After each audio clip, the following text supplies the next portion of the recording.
gabadha aabaheeda nin siiyo ayaduna ay diido odaygu ma qasbi karaa gabadhaas? alxamdulilah ariga dee gabadh waxaa looga jeedo marba waa hadal erey margii oo jiidjiidma waayo. haweenta la guurinayo inay garoob tahay horey u soo guursatay iyo inay gabadhaan horey u guursanin oo albikri carabiga lagu yidhaahdo iyo nusuusteenu ku magacaawda ay tahay labadaa mid waayo.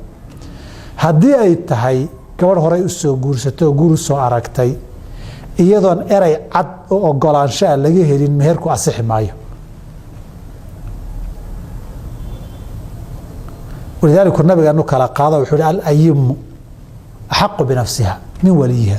gabadha horey u soo guursato guuriya rag taqaan gogolna xaalkeed ka dhaadhacsan yahay iyadaa weligeeda ka amarkeeda iyo go-aanka ka mudan nafteeda.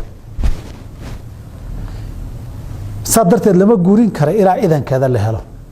midda kale waa la weydiinayaa idan walbikru tusta'dan waidnuhaa sukuutuha.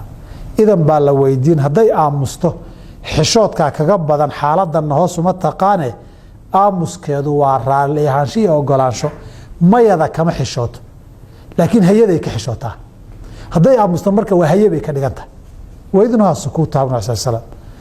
tan hore haddaba haddii iyadoon erey cad laga helin meherku asixi maayo. xilliga nabigana way dhacday nin saasoo kale ah gabadh garooba hoos dhalay saa u meheriyey iyadoon laga helin nabigu faradda nikaaxa waxba kama jiro yidhi. tan kale weligu idanka hadday aamusta la yidhi hadduu ku tallaabsaday iyadoo diidan waxaan u malaynayaa su-aashu halkaa inay u socoto.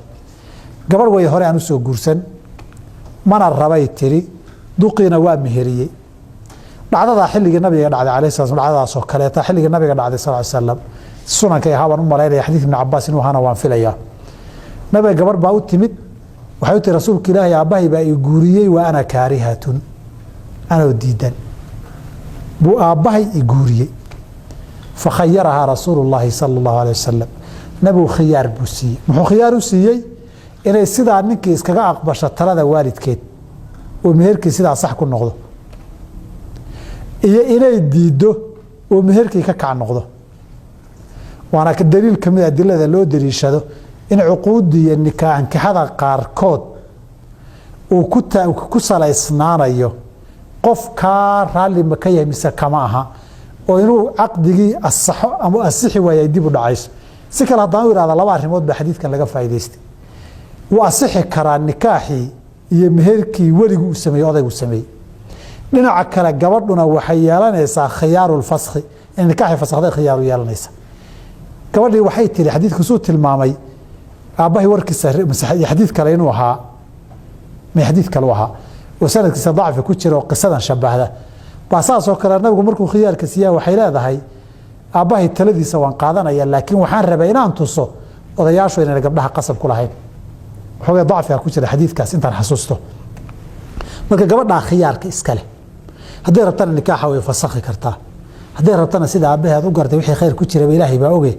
guri waa gacan calool la geliyey inta ilaahay tala saarato way iska yeeli kartaa. meher cusub uma baahna marka. wabillahi tawfiiq. waa tahay guud ahaan daawadayaal intaa waxaynu kusoo afmeeraynaa barnaamijkeena kulanka Shibli oo aad inooga barateen toddobaad walba haadaha iyo kale. barnaamijkan ayaa had iyo jeer waxaan kula fogaanaa sidaan hore idinkugu sheegnaba su'aalaha jawaabo ay daawadayaashiina soo weydiiyaan iyadoo si hufan uga jawaabo sheeqeena. ugu horreyn waxaan u mahadcelinayaa Sheekh Maxamuud Maxamed Shibli oo had iyo jeer si hufan uga jawaaba su'aalaha aad soo weydiisaan.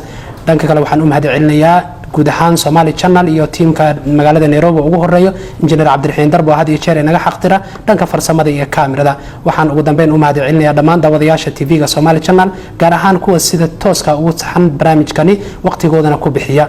tan intaynu barnaamijkan lamida ku kulmi doono waa aniga Axmed Isaaq Cabdi Axmed Laqay iyo waliba Sheekh Maxamuud Maxamed Shibli.